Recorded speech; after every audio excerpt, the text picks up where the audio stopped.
여기 따라 눌러. 동빈 너 정말 근해 분리 다시 안 해도 돼? 설명을? 네. 어? 너의 상태가 어떠냐고. 근해 분리. 아니 근해 분리. 아니 응. 그거 이렇게 해서 하는 거예요. 되게 그거라서 제가 끝장나게 잘하는 거. 저 그거 서술에서 틀린 것도 삐를 안 써서 틀린 거였어요. 근데 그거 했다고 5점을 깎더라고요. 네. 어이없어요. 저 기출문제, 저 부등식 기출문제부터 아는 거 거기부터 근해 분리도 다 하고 숙제로 하고 다음 시간에 모르는 거 네. 물어보고 경우의 수 보자. 근데 네. 이 경우의 수는 중2 때 해봤지 한번 2학년 2학기 때 경우의 수 그때 하고 순열 조합도 그 용어만 안 쓰고 기호만 안 썼지 다 해봤어. 뭐 이웃하게 배열해라, 이웃하지 않게 배열해라, 아니면 몇 명 중에 2명 아니면 3명 대표로 뽑는다, 이런 거 다 중2 때 했던 거야. 이제 그걸 다시 고등학교 때 이제 순열과 조합이라는 용어도 쓰는 거고, 그다음에 NPR, NCR 이런 기호도 이제 고등학교 때 사용을 하는 거고, 내용이 그리고 좀 더 어려운 복잡한 내용들이 들어오는 거지. 일단 경우의 수라는 것은 1번 사건과 경우의 수. 용어 설명인데 별거 아니지. 우리가 어떤 실험을 내가 직접 하거나 아니면 어떤 현상을 관찰을 했을 때 일어나는 그것을 우리가 사건이라고 부르지. 그래서 그 용어가 사건이고, 그 사건이 발생하는 경우의 수, 정말 그 사건이 몇 가지 경우로 나오는지를 우리가 경우의 수라고 부르는 용어였어. 사실 별 내용이 아닌 거고. 그 다음에 2번 합의 법칙과 3번 곱의 법칙, 우리가 저것만 잘 구별하면 돼. 또 언제 더할 것인지 언제 곱할 것인지를 구별하면 되는데, 이게 뭐 한 번만 하게 되면 이제 잘 대충 감으로 때려 맞출 수 있는데, 한 문제 안에 더해야 되는 상황과 곱해야 되는 상황이 계속 여러 번씩 발생하는 문제가 한 문제 안에 나올 수가 있어. 그럴 때마다 적절히 판단해서 더해야 될 때 잘 더하고 곱해야 될 때 잘 곱해야 되는데, 그래서 자기만의 구별하는 정확한 방법이 있어야 돼. 그냥 느낌대로 하다가는 언젠가는 실수하게 돼. 먼저 합의 법칙은 언제 하는 거냐면, 원래 합의 법칙의 정의는 저렇게 써져 있긴 해. 두 사건이 동시에 일어나지 않을 때 더하라고 했어. 동시에 일어나지 않을 때 더한다는 게 무슨 말일까? 일단 저기서 말하는 동시에라는 뜻은 정말 그 1분 1초 그 시간이 동시에라는 말은 아닌 거야. 여기서 말하는 동시에는 두 개를 다 전부 하는 게 가능하냐 아니냐가 동시에 의미야. 그래서 내가 A라는 행동을 하는 동시에 B도 할 수 있는지, 즉 A, B를 내가 둘 다 한꺼번에 할 수 있는지가 동시냐 아니냐를 판단하는 거야. 그래서 동시에 일어나지 않는다면, 즉 두 개를 내가 한꺼번에 할 수 있는 게 아니라면 얘는 더하는 거야. 그럼 3번 곱의 법칙은 이랑 반대되게 동시에 일어나는, 근데 동시보다는 잇따라 일어나는 이라는 표현을 써. 잇따라 일어난다는 것은 A라는 게 발생하고 연이어서 B가 또 발생을 하는 거야. 그런 상황일 때 곱하라고 했어. 일단 정의는 저런 건데, 우리가 실제 문제를 풀면서 바로바로 빨리 판단할 수 있는 방법은 이제 뭐 저마다의 방법이 있겠지만, 이제 나는 어떻게 생각을 하냐면은 합의 법칙이라는 것은 방법들일 때 더하는 거야. 문제를 해결하기 위한 첫 번째 방법 또는 두 번째 방법, 이런 방법들일 때는 더하면 돼. 그럼 곱의 법칙 언제 곱하는지는 문제를 해결하기 위한 일련의 과정, 단계일 때는 곱하는 거야. 문제를 해결하기 위해서 내가 첫 번째 단계로 뭔가 해야 되고 또 이어서 두 번째 단계로 뭐도 해야 돼. 그런 상황이라면 곱하는 거야. 그래서 방법이면 더하고 뭐 과정, 단계면 곱한다라고 나는 구별을 하는데, 뭐 이런 생각이 일환해서 좀 더 빨리 구별할 수 있는 방법은 둘 중에 하나만 했을 때 우리가 원하는 결과가 일어나면 이건 방법이라 더하면 돼 바로. 근데 둘 다 해야 되면, 둘 중에 하나만 해서는 우리가 원하는 결과가 안 나타난다면 이건 곱해야 되는 거야. 과정인 거니까. 저마다의 방법으로 더하고 곱하고를 잘 구별해야 돼. 한 문제 안에 여러 번 섞여서 나올 거야. 이제 다음 페이지, 우리가 특정한 유형들에 대한 경우의 수를 구하는 방법을 정리해 놓은 건데, 4번에 색칠하는 방법의 수, 우리가 저런 걸 흔히 지도 색칠한다라고 표현을 해. 우리가 지도를 색칠할 때 인접한 다른 나라와 구별하기 위해서는 색깔을 다르게 칠하는 걸 우리가 뭐 지도에 색칠한다고 부르는데, 그래서 우리가 저런 유형이 주로 나와. 도형에 색칠하는 경우 색칠하는 순서를 잘 정해야 돼. 일단 저런 유형의 문제에서 조건이 뭐가 달려있냐면은 인접한 영역은 다른 색을 칠한다라고 조건이 달려있어. 그럼 인접한다의 뜻이 명확히 설명되는 문제도 있지만 그렇지 않은 문제도 있어. 하지만 설명이 안 되어 있어도 우리가 인접한다라는 것은 수학에서의 어떤 표현을 인접하냐라고 하면은 변을 공유해야 인접한 거야. 그게 무슨 말이냐면 꼭지점을 공유해서는 인접하는 게 아니야. 예를 들어 뭐 그림에서 A가 이렇게 있고 B가 이렇게 있고 C가 이렇게 있고 꼭지점 공유할 만한 게 뭐 있을까? 뭘 그려야지 꼭지점을 잘 공유하지? 그림 너무 이상하게 그렸나? 다시. A가 이렇게 있고 B가 있고 C 이렇게 세 개만 할까? A랑 C는 꼭지점 하나는 공통으로 들어있는 것 같지만 A랑 C는 이웃하는 게 아닌 거야. 꼭지점이 공유해서는 이웃하는 게 아니라 반드시 변을 공유해야지 우리가 이웃한다라고 수학에서는 정의를 해. 그래서 문제에서 별다른 설명이 없어도 인접한다는 건 변을 공유해야 되는 거야.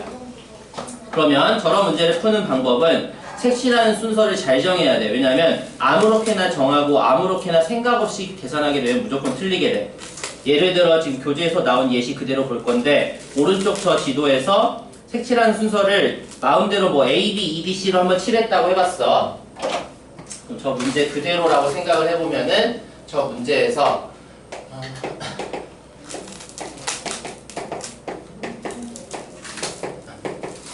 마음대로 A, B, E, D, C의 순서로 칠한다고 했네. 예를 들어 색깔을 5가지의 색깔로 내가 칠한다고 했어. 그럼 일단 경우의 수를 이렇게 한번 해본다면 먼저 A에 칠할 거야. 그럼 내가 A에 가장 먼저 칠할 거니까 칠할 색깔을 선택하는 경우의 수는 5개겠지? 5개 중에 아무거나 내가 선택해도 되니까 이제 A를 칠한 다음에 B를 칠할 거야. 그럼 B를 칠할 때는 A랑 다른 색깔을 칠해야 돼. 그럼 A에서 어떤 색 하나를 칠했을 거야. 그럼 그 색깔을 제외한 나머지 4개 중에서 하나를 내가 골라서 칠해야 되겠지. 그래서 내가 B를 칠할 때 선택하는 경우의 수는 4일 거야. 그 다음 E를 칠한다고 했을 때는 어떻게 하면 돼? 지금 A랑 B를 칠한 상황이니까 E를 칠할 때는 아직 뭐 인접한 거 칠해진 게 없어. 그러면 E는 내 마음대로 칠해도 되겠지. 그래서 E에다가 내가 칠할 색깔을 정할 방법의 수가 5개인 거야. 그 다음에 D를 했어. 그럼 D는 어때야 돼? D는 A랑 다른 색깔 해야겠네. 그리고 E랑도 다른 색깔 해야 돼. 그럼 색깔 2개를 피해야 되니까 D에 칠할 수 있는 경우의 수는 3이라고 하는 순간 틀렸어. 왜 틀렸을까?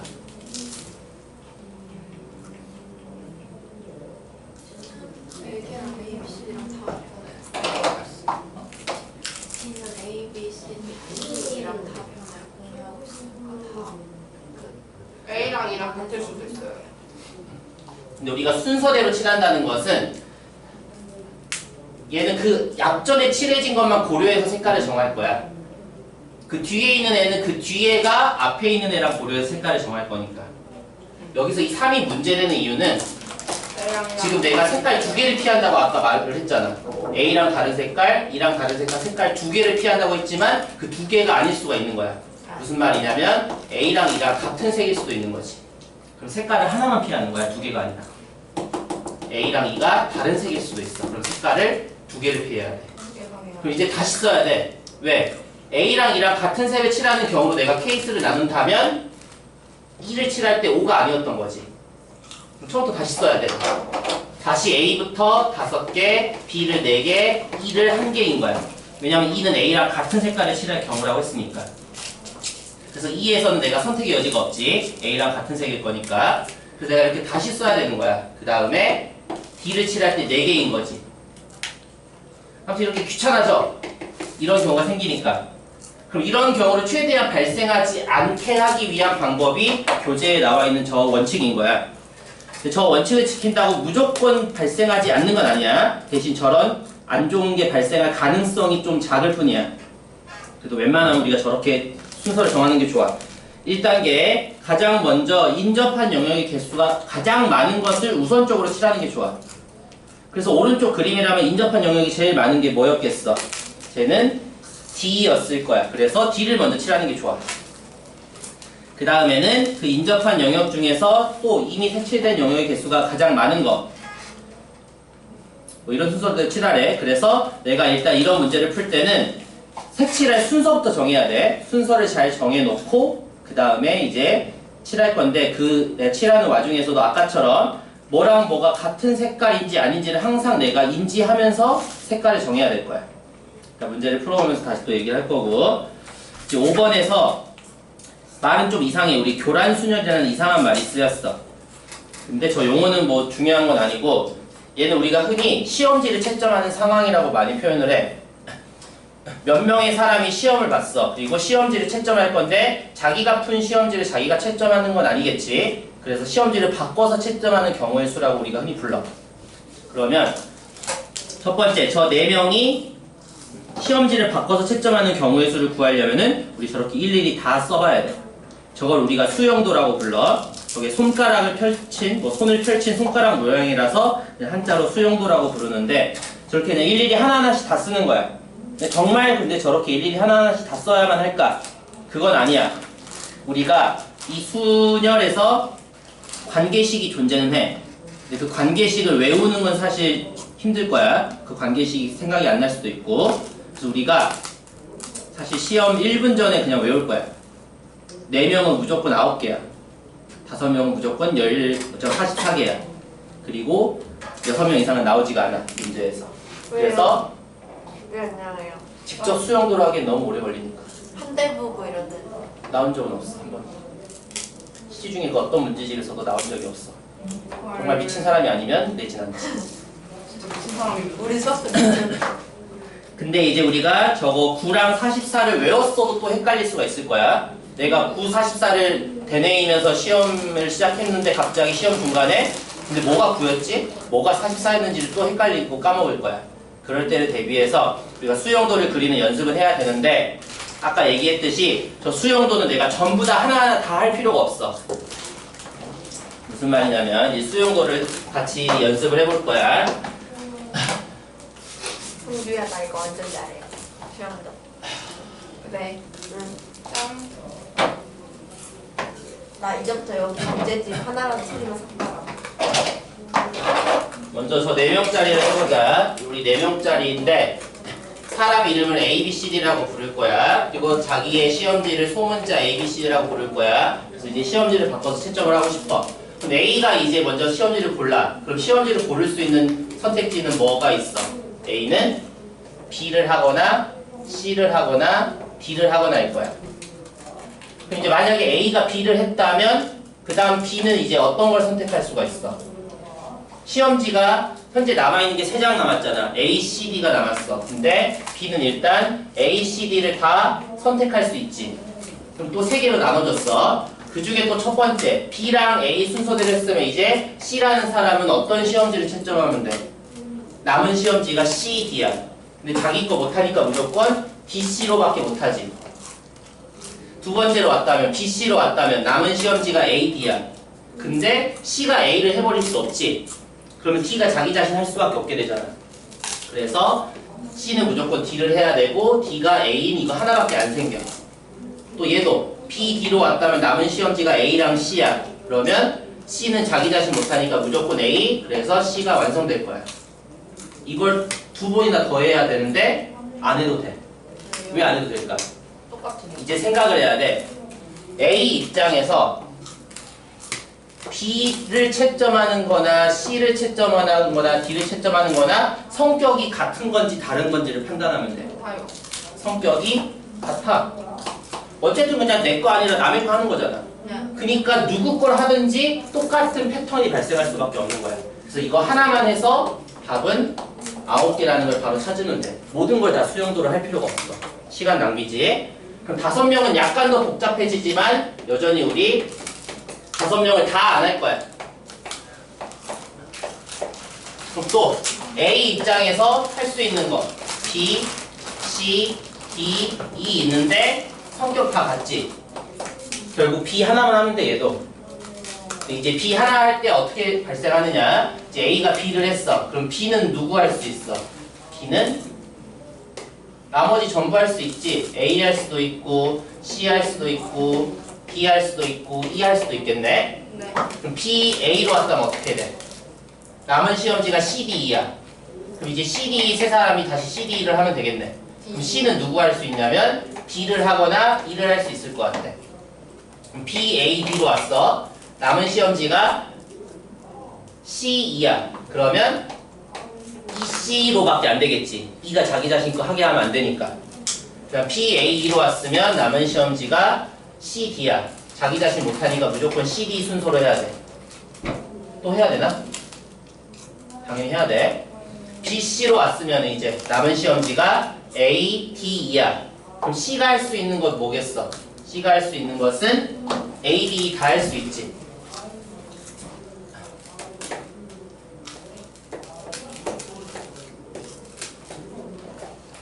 C가 할 수 있는 건 A, D, E를 다 할 수 있을 거야. 그럼 P, C, A로 왔다면 남은 시험지가 D랑 E야.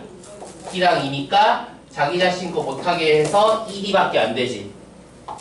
여기로 왔으면 남은 게 A, E야.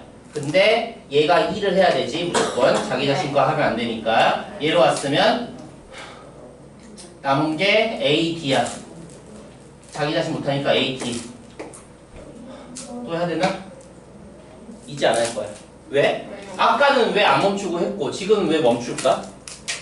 내가 아까 뭘 생각하라 그랬어? 같은 성격인가 다른 성격인가를 계속 생각하라 그랬잖아. 맨 처음에 A 입장에서 B를 하나, C를 하나, D를 하나, E를 하나 다 같은 성격이겠지. 어쨌든 자기 거 말고 남의 거 한 거니까. 그럼 이제 B 입장에서 A랑 C랑 D랑 E랑 얘네들의 성격을 생각하면 돼. 얘네들의 성격은 C, D, E가 같은 성격이야. A만 다른 성격이고. 왜 그럴까? B 입장에서 A를 했다면 뭐가 돼? 얘는 A, B가 서로 두 시험지를 맞바꾼 거지. 그 성격이고. C, D는 어때? C, D는 B가 A 말고 남의 거 한 거니까 다 같은 성격인 거야. 그래서 얘는 더 이상 할 필요 없이 경우의 수가 똑같이 나와야 돼. 그럼 이제 경우의 수를 어떻게 답으로 쓰면 돼? 답을 어떻게 쓸 거야? 2 더하기 9, 11. 얘네가 9개지. 네. 그리고 얘네 2개가 있으니까 여기까지 한 게 11이지. 그래서 최종 답은 11이 4개라서 44인 거야. 그래서 수용도를 다 할 필요가 없어. 이걸 이해를 못하면 직접 다 해야 돼. 시간이 엄청 많이 걸리겠지. 근데 우리가 시험 1분 전에 외우긴 할 거야. 무조건 4명은 9개, 5명은 44개니까. 근데 우리가 지금 문제를 풀 때는 직접 수용도 한번 해. 그래야 돼. 당연히 그냥 9, 44만 답으로 써서는 아무 공부가 안 되니까. 아, 서술도 나와요. 이제 유형 1번부터 풀어보는데 우리 경우의 수 문제들은 사실 엄청 빨리빨리 풀 거야. 그래서 얼른 일단 첫 번째 문제 먼저 보고 다 풀었으면 나머지 문제 얼른 하고 있고, 그래서 이제 경우의 수부터는 추가로 프린트를 하나 줄 거야. 왜냐면 우리 수업 시간에 문제 풀 때 너무 빨리 풀게 되니까. 한 문제 푸는데 1분도 안 걸리지 사실 경우의 수들은. 처음은 첫 번째 문제 얼른 풀고.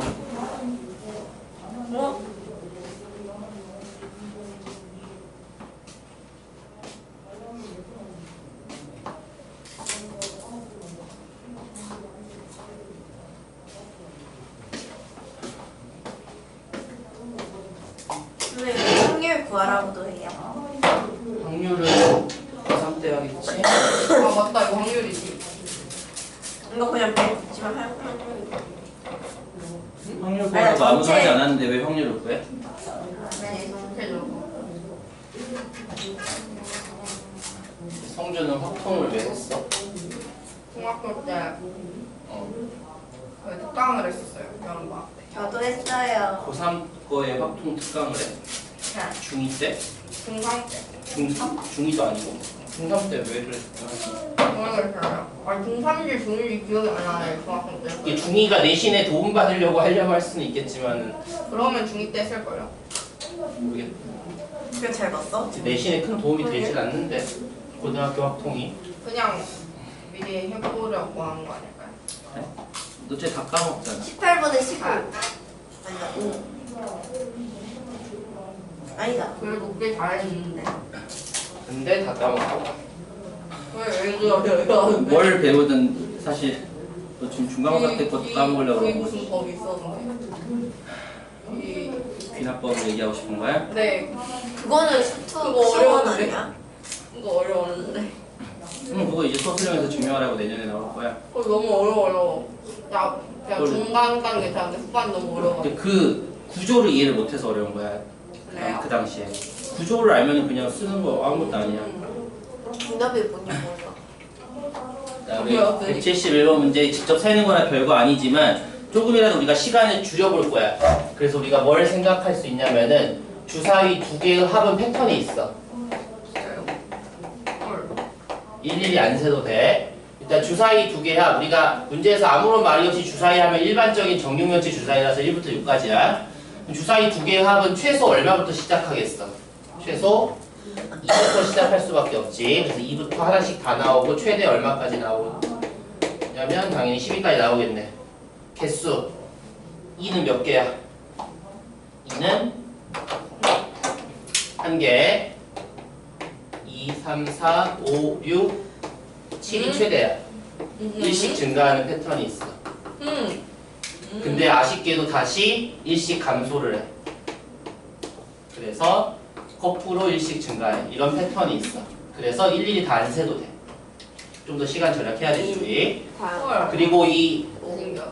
합이랑 개수랑의 또 이 사이에도 패턴이 약간은 있지. 얘네들의 패턴은 뭐겠어? 합에서 한 개를 빼면 그게 개수인 거야. 합이 5인 건 그래서 4개, 합이 7인 건 6개. 근데 이제 밑에는 또 다르지. 밑에는 더 해야 돼. 둘 아니네. 더해서 혹은 13에서 얘를 빼야 개수야. 혹은 둘 더해서 13이다. 여기.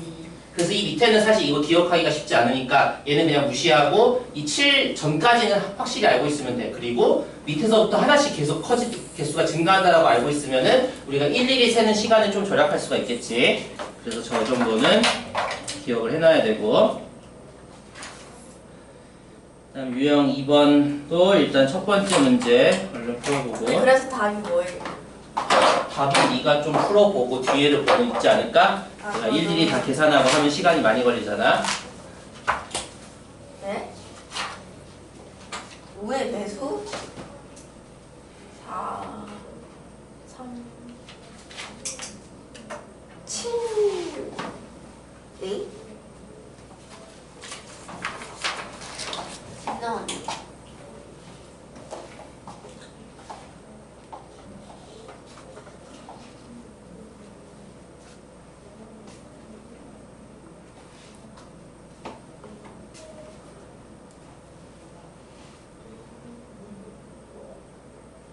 굳이 여기다 이거 펼쳐놔야겠어. 여기다 좀 버리면 안 돼? 제 DNA인데요. 아이고 어떡하지? 시야에 계속 걸리잖아. 예? 이거 성주가 주라는데요. 성주에 너 달라 있잖아.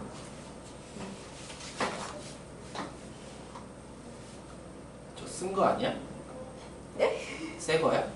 새 건데요. 아, 난 네가 쓴 건 줄 알고. 쓴 건데. 아 조용히 해.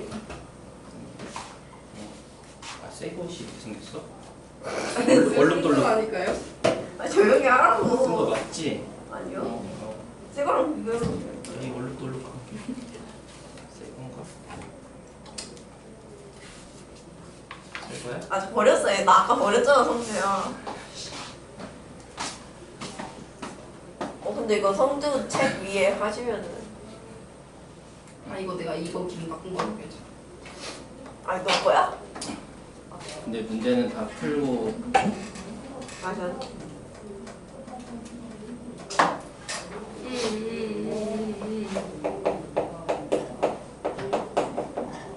우리 개수 세는 거 좀 안 나왔어.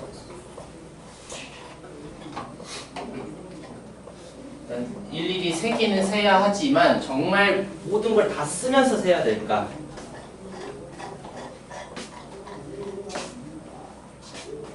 6은 5개였어. 와.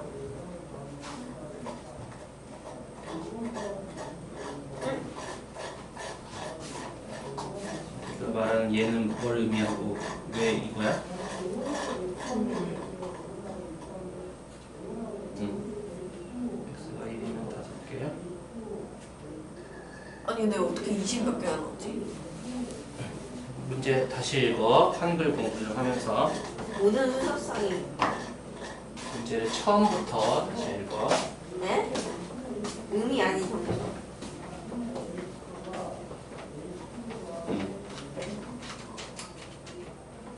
아, 0? 성주야, 의미 아닌 점수로. 아니 0 이런 거 하지 마세요 좀. 아 누구냐? 내 사람. 4. 근데 그래도 너 뭘 보고 쓰는 거야? 저거예요. 지금 주사위가 아니잖아. 아니 그래도 하겠는데. 아 어쩐지 너무 작구나.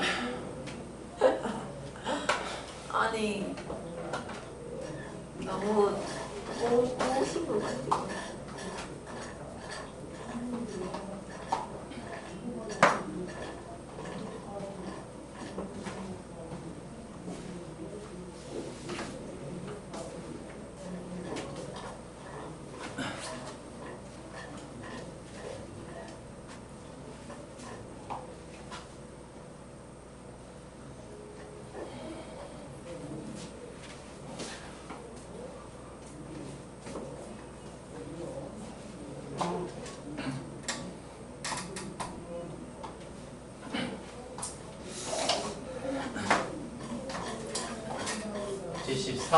우리 이런 거 빨리 풀려면 일단 일일이 세기는 할 건데 정말 다 쓸 건 아니야.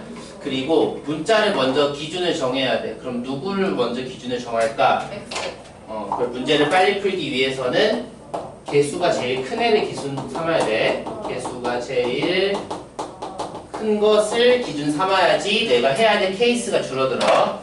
그래서 개수가 제일 큰 x부터 0을 해봐야 되겠지. 의미 아닌 정수니까 0 또는 자연수잖아. 그래서 x가 0일 때는 y 플러스 g는 9를 풀 거야. 일단 한번 써본다면 y 얼마부터 시작할까? y 0부터 시작할 거야. 그럼 g는 9겠네.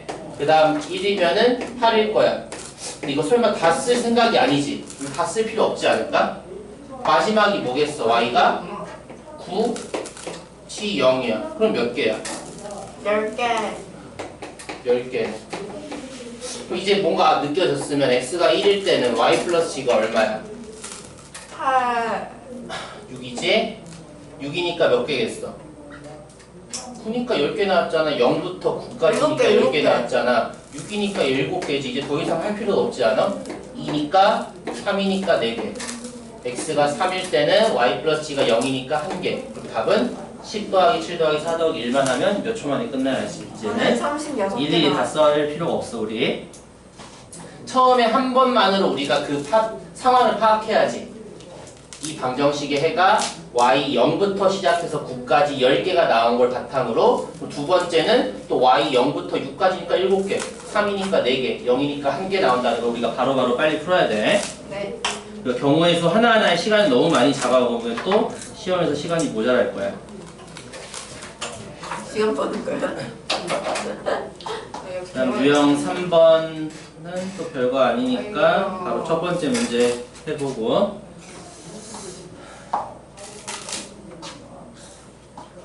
이런 거 시험에 내면 그냥 찾아갈 거야.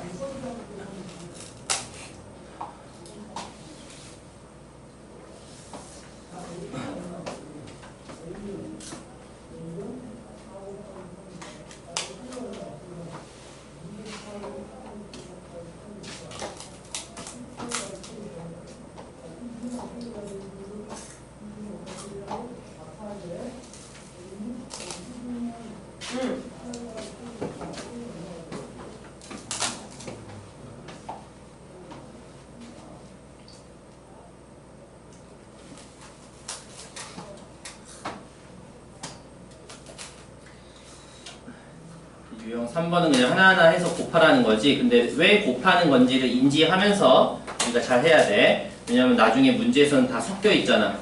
지금은 유형이 아예 제목이 써져서 당연히 곱하라는 유형이지만 실제 문제에서는 잘 찾을 수 있어야 돼. 유형 4번. 그래서 우리 182번을 볼까? 왜냐면 약수의 총합을 다 까먹었을 거니까. 182번 한번 해봐.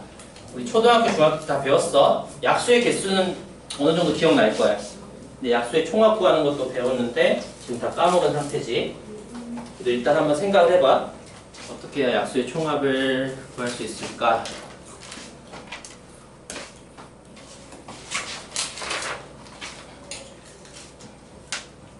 넘겨서 약수가 없어.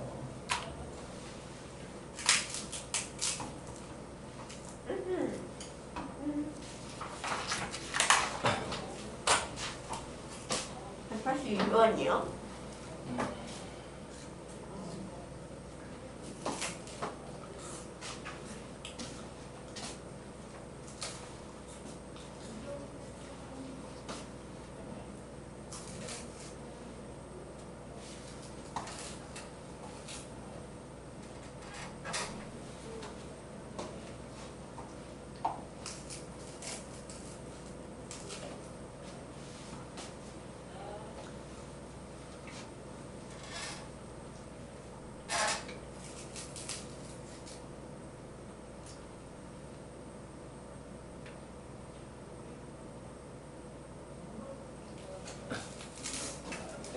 생각해도 생각이 안 나겠지?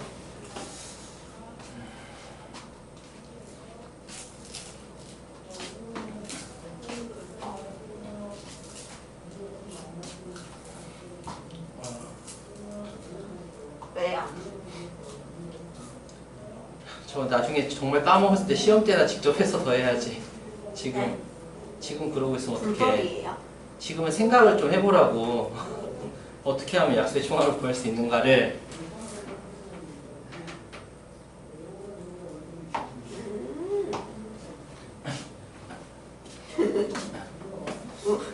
일단 약수의 개수부터 우리가 대충 기억을 하고 있는데 그게 왜 그런 건지는 다 이해는 하면서 써먹어야지. 약수의 개수는 왜 그렇게 구하는 거였을까? 표를 그렸을 때. 뭐 초등학교 때는 그렇게 다뤘을 거야. 좀 더 우리가 다듬자면은 표를 그려서 한다는 게 뭘 의미하는 거였을까? 경우의 수.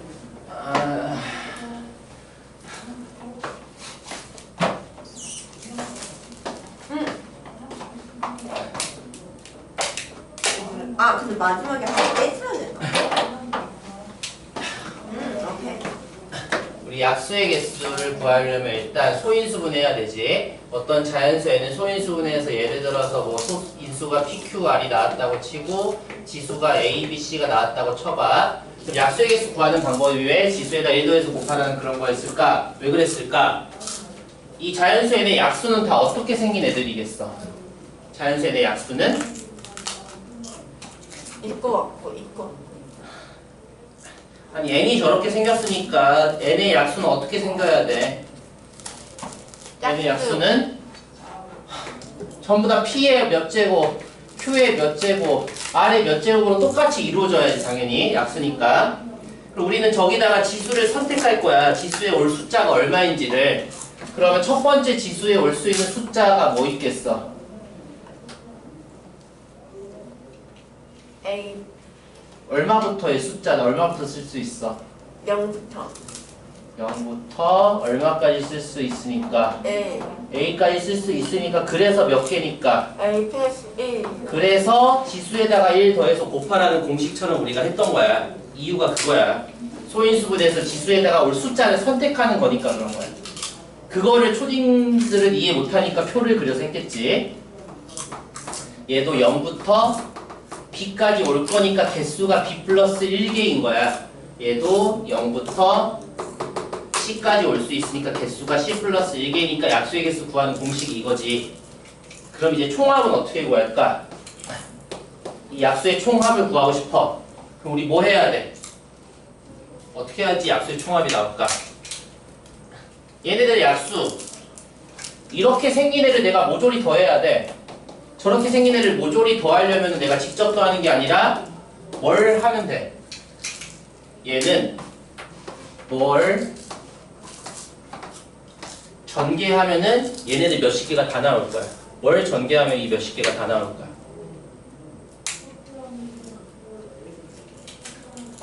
무언가를 전개해서 우리는 저 P의 몇 제곱, Q의 몇 제곱, R의 몇 제곱이라는 애를 다 등장시켜야 돼. 그럼 어떤 걸 전개해야지 모든 약수들이 다 등장할 수 있을까? 약수.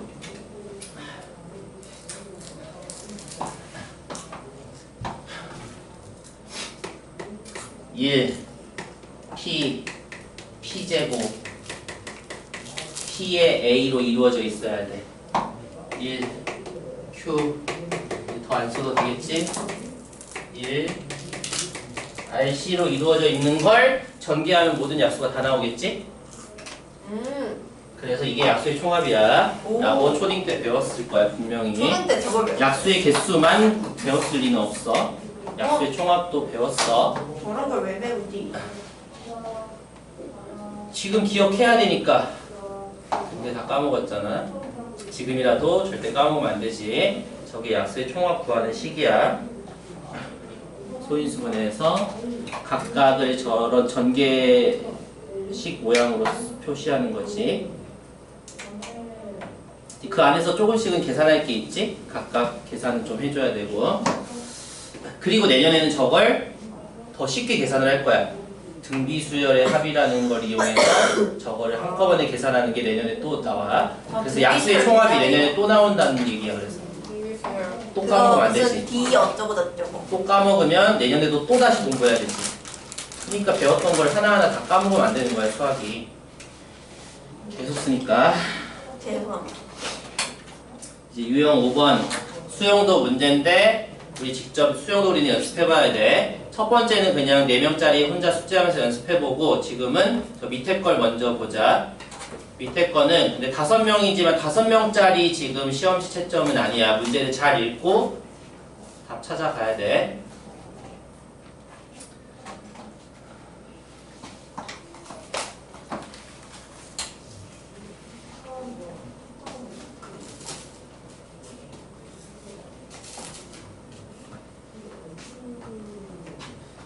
저 밑에 거 먼저 하라고. 위에 거는 단순한 거니까 혼자 해도 되고. K가 뭐야?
이렇게 생각이 많아. 이거 생각보다는 손이 바삐 움직여야지. 이거 3, 4 옮겼잖아요. 4에 3 들어가는 게 안 돼. 자기 것만 들어가는 게 안 돼. 다시 마지막 문장 읽어봐. 뭐라고 써있어? A가 적힌 거면 A, K A 사이에는 뭐가 있으면 안 된다? 3, 4, 5 K가 적힌 공이 AK에 있으면 안 된다잖아. 4가 적힌 공은 어디 있으면 안 된다. 3, 4, 4가 적힌 공은 어디 있으면 안 된다. 3, 4 한글이잖아. 이거 자기 거 자기 번호에 자기 거 넣지 말라는 거잖아. 그냥 공간과적 시간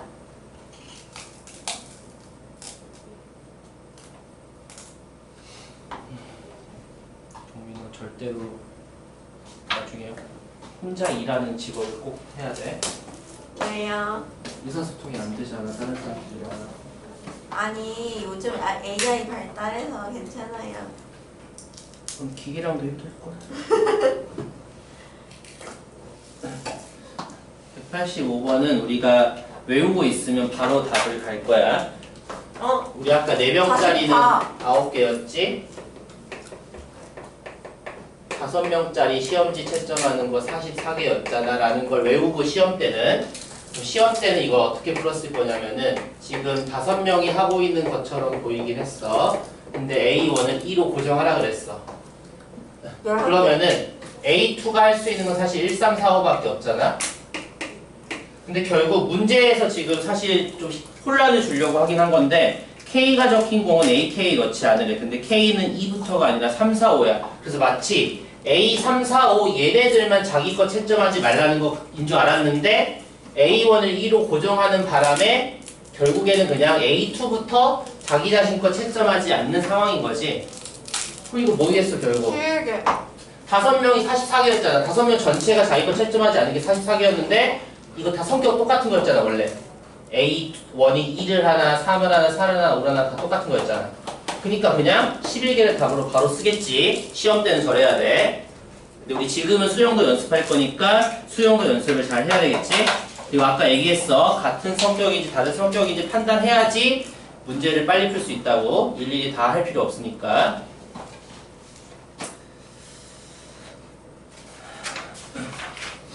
그 다음 유형 6번. 또 중2 때 한 내용이네. 물건 사고 돈을 지불하는 방법이랑 금액이랑 구하는 게 달랐어. 근데 또 까먹었을 거야. 아마 방법은 기억하고 있는데 또 금액을 까먹었을 거야. 그래도 최대한 지금 생각을 해봐. 첫 번째 문제 따로 보고.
힘든데요.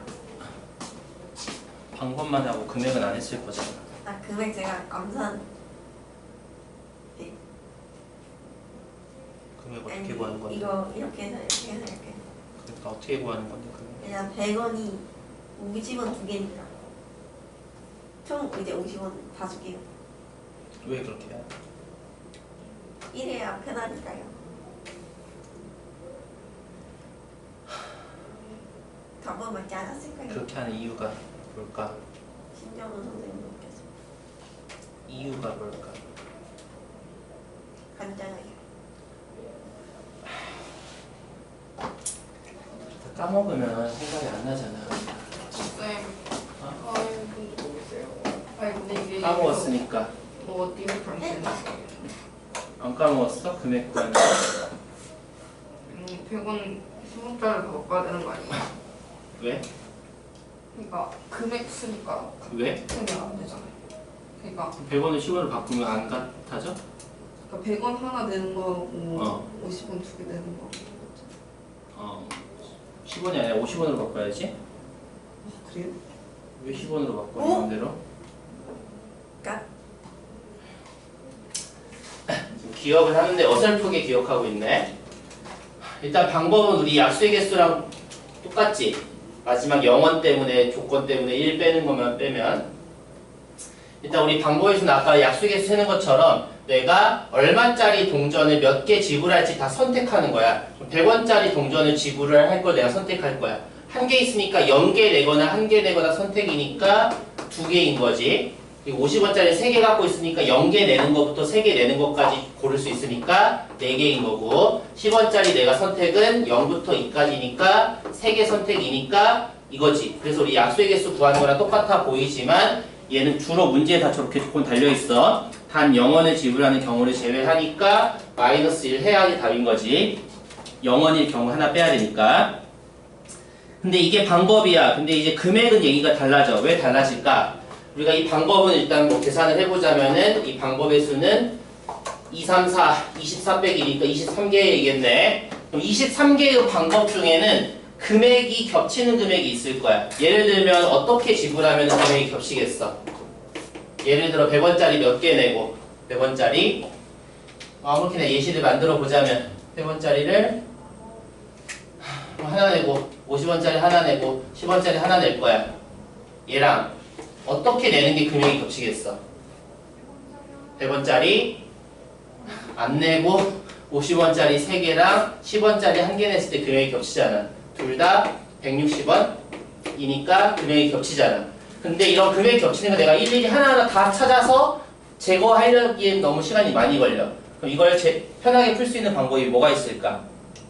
그리고 그 이유가 무엇일까를 기억해야지 나중에 까먹었어도 다시 바로 잡을 수가 있지. 그럼 얘는 이렇게 금액이 겹치는 건 근데 왜 이런 게 발생할까? 금액이 겹치는 게 발생하는 원인이 뭐겠어? 발생하는 원인은 지금 뭐 10원짜리는 의미가 없어졌네. 100원짜리 하나랑 50원짜리 하나 낼 수도 있고 50원짜리 3개 낼 수도 있고 금액이 같을 거야. 이런 게 발생하는 원인이 뭐겠어? 얘는 발생하는 원인은 50원짜리의 금액이 더 윗단위의 돈인 이 100원을 넘어섰기 때문인 거야. 반면에 10원짜리는 2개밖에 없어. 합쳐봤자 20원밖에 안 돼. 그래서 얘는 20원이니까 그 위에 단위인 50원을 넘어서지를 못하는 거야. 그래서 저 10원짜리 때문에는 안 겹쳐. 50원짜리 때문에 겹치는 거야. 50원짜리의 금액이 윗단위를 넘어섰기 때문에. 그래서 50원을 3개 지불할 수가 있기 때문에 100원을 만들 수 있기 때문에 그래서 얘랑 겹친다는 의미인 거지. 그러면 이제 이거 하나하나 찾아서 제거하지 않고 내가 바로 풀 수 있는 방법이 뭐가 있을까? 그래서 거꾸로 잔돈 교환을 하는 거야. 100원짜리를 50원짜리로 잔돈을 바꿔야 돼. 그러면 얘가 어떤 상황으로 바뀌어져? 나는 잔돈 교환을 해버려서 50원짜리가 5개 있는 거지. 그 다음 10원짜리는 그대로 2개 있는 거야. 그럼 이제는 방법을 구해도 그 안에서 금액이 안 겹쳐. 그래서 여기서는 5 플러스 1, 2 플러스 1 빼기 1을 하면 이게 바로 금액이 되는 거야. 이때는 안 겹치니까. 그래서 내가 잔돈을 교환하고 방법의 수를 구하면 처음 이제 금액의 수랑 같아지는 거지. 그래서 우리가 푸는 방법이랑 그 원인, 이유를 정확히 이해해야지 까먹었을 때도 다시 찾을 수가 있겠지. 네? 이제 유형 7번 별 문제는 아니고 느낌대로 하겠지만 우리가 하면서도 반드시 언제 더하는 거고 언제 곱하는 건지를 잘 구별하면서 자기만의 확고한 기준으로 틀리지 않고 풀 수 있어야 돼. 유형 7번도 첫 번째 거 보자.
쉬었다가